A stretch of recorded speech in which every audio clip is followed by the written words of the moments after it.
Presiden sudah memerintahkan juga pada Pak Jaksa Agung untuk melakukan upaya banding terhadap putusan vonis tersebut. Di samping itu, dari Komisi Yudisial juga sedang melakukan pendalaman yang terkait dengan kemungkinan adanya pelanggaran kode etik atau pelanggaran-pelanggaran lainnya yang dilakukan oleh para pihak, baik itu dalam hal ini tentunya hakim. Demikian yang bisa saya tambahkan.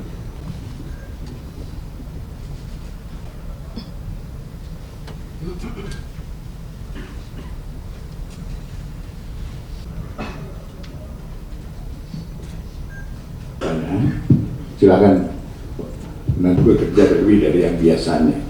Dan kita perhitungkan adalah setelah kami diberikan trigger ya sebagai satu kegiatan-kegiatan itu kita tingkatkan, kita meningkat, dan tentunya ini hasilnya itu yang disampaikan. Memang pekerjaan kita sendiri yang hari-hari ya, yang setiap tugas pokok kami, tetapi di sini juga ya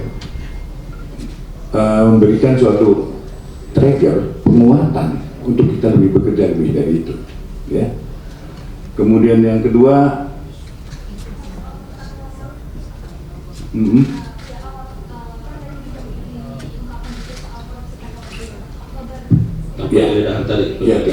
baik. Jadi kita melakukan penggeledahan ya untuk Kementerian Kehutanan ya.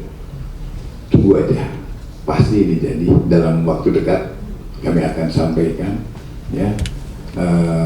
Ada perkaranya di situ, dan tentunya begini, kami ini lagi melakukan pendataan tentang sawit. Tapi teman-teman tahu lah pasti pendataan sawit. Jadi kami coba memisahkan dulu, jangan sampai ada gesekan. Jadi kami akan memisahkan perkara korupsinya dengan perkara yang pendataan yang ada di sekarang. Jadi, tapi pasti karena kami sudah melakukan gini, untuk melakukan penggeledahan syaratnya adalah harus posisinya tersangka. Itu diajukan kami. Jadi tunggu aja dulu. Ya rahasia dulu. Pasti itu. Cukup ya? Ada yang lain? Yang mana? Koordinasi spesifik dengan KPK? Yang pasti kami dengan KPK adalah sama-sama bekerja untuk melakukan pemberantasan tindak korupsi dan punya tugas evaluasi, koordinasi itu ada di KPK. Kami selalu koordinasi kalau hal-hal yang sangat urgent yang harus. Tapi kalau kewenangan itu yang sudah ada pada kami yang tidak perlu dikoordinasikan kan kita punya. Tetapi kalau ada hal-hal yang bersinggungan dan sangat urgent, kami akan lakukan koordinasi dengan KPK. Karena ini adalah namanya DES ini adalah penguatan antara kelembagaan. Mungkin ada dari mewakili ketua KPK Pak, supaya clear.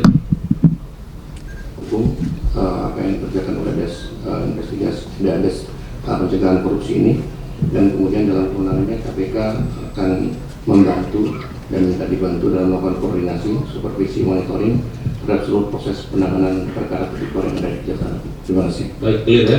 Silakan Pak. Ya, saya menambahkan untuk pertanyaan tadi yang pertama, Kejaksaan Agung dalam ini Pak Jaksa Agung dan jajaran memang dari 7 DES yang kita sedang laksanakan sejak bulan Oktober itu, khusus penanganan di bidang pencegahan, pemberantasan korupsi maupun juga perbaikan tata kelola serta pengembalian devisa negara itu leading sektor atau tanggung jawabnya ada di Pak Jaksa Agung. Makanya beliau dengan jajaran sekarang sangat fokus melaksanakan kegiatan dalam rangka pemberantasan tindak pidana korupsi maupun pengembalian devisa negara tersebut.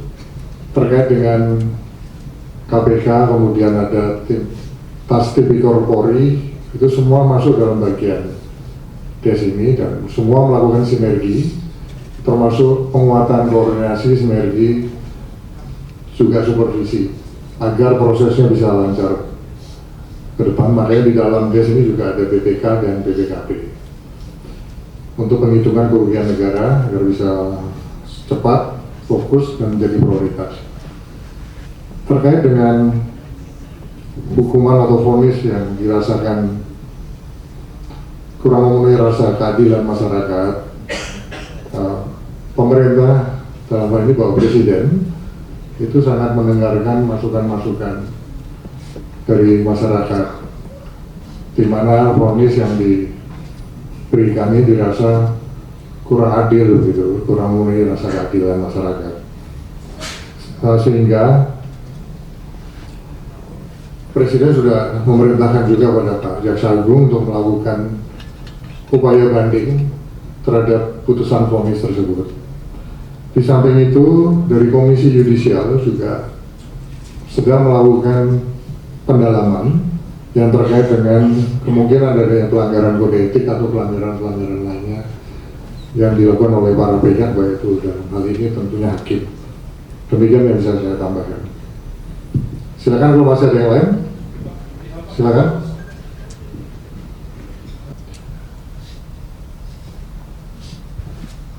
Ya, pertama bahwa Bapak Presiden sudah jelas kita mengarahnya kepada kita yang tergabung di dalam DES, pencegahan dan penanganan tindak pidana korupsi, bahwa penanganan terhadap tindak pidana korupsi harus tegas dan tanpa ragu-ragu.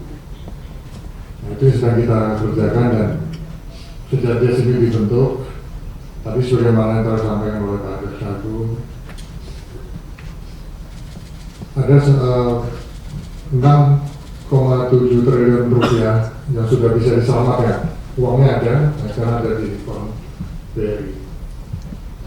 Khusus hari ini, kami dari DES, dari Sarwo, tadi sudah mengumumkan 2 kasus korupsi yang terkait. Pertama, tindak pidana korupsi tata kelola sawit dari tahun 2005 hingga 2024. Itu yang melibatkan ada tambahan 1 tersangka perorangan baru dan 2 korporasi tersangka baru dengan total kerugian kurang lebih 73,9 triliun uang negara, kerugian negara yang bisa diselamatkan. Yang kedua, yang terkait dengan tata niaga timah, ada 7 korporasi baru yang tadi telah diumumkan dengan kerugian negara berjumlah kurang lebih 271 triliun rupiah, sehingga kalau di total itu berjumlah kurang lebih 344 triliun rupiah. Ini sebagai wujud komitmen dari pemerintah. Jadi istilah-istilah yang katanya ada yang mengistilahkan kalau penanganan korupsi itu tajam ke bawah, tumpul ke atas. Tunggu saja, kita banyak nanti episode-episode berikutnya yang akan kita umumkan begitu. Ini baru awal ya, baru awal, hasilnya sudah spektakuler. Dan pemerintah berkomitmen untuk terus memperkuat langkah-langkah penegakan hukum yang semakin responsif dan memenuhi rasa keadilan masyarakat, sehingga semuanya ada kepastian hukum dan memenuhi rasa keadilan masyarakat. Demikian yang bisa saya tambahkan. Silakan Pak Jaksa Agung. Terhadap hakim yang melaksanakan ngabur, ya kan? Ya. Ibu, ya, ada dari Kompas. Ya, silakan Kompas. Selamat siang, perkenalkan saya Nanda Apri dari Kompas TV. Mau tanya ke Pak Menko dan juga pihak yang bisa menjawab terkait dengan pertanyaan ini. Oke, rekan-rekan,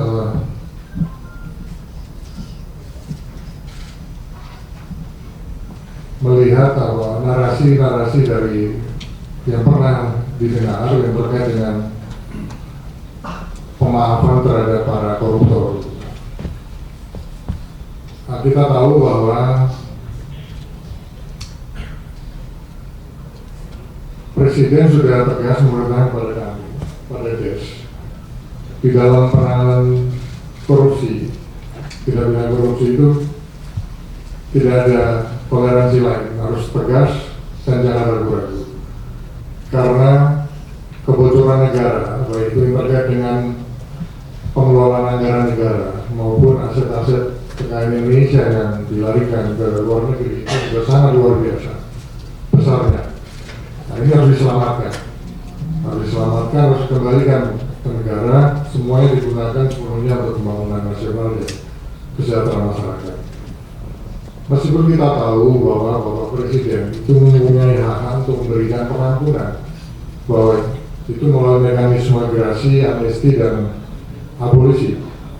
Namun beliau menyampaikan bahwa tetap prinsipnya hukum harus tegak, hukum tetap harus dijalankan, pemberantasan korupsi harus dilaksanakan secara tegas dan terukur. Nah, ini sangat menentukan program-program prioritas yang beliau canangkan bisa berjalan, termasuk pertumbuhan ekonomi 8%. Ini semuanya tergantung dari penegakan hukum yang dilakukan oleh DES.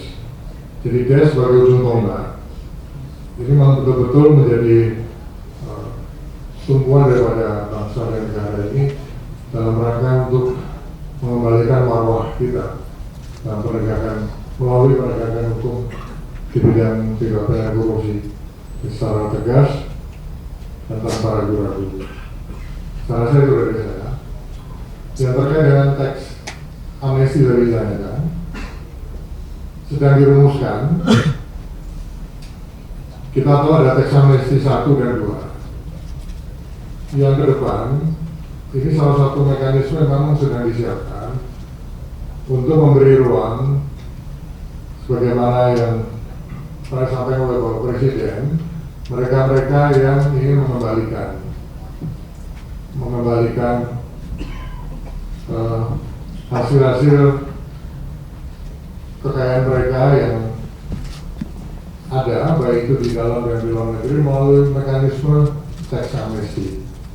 Kita tunggu saja nanti seperti apa rumusannya yang sedang digodok oleh Kemenko Ekonomi dan Kementerian Keuangan.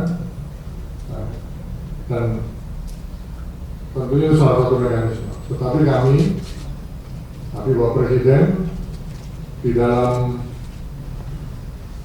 penegakan hukum tidak ada istilah kata maaf gitu. Karena kami sudah jelas akan melakukan pemberantasan tindak pidana korupsi ini secara tegas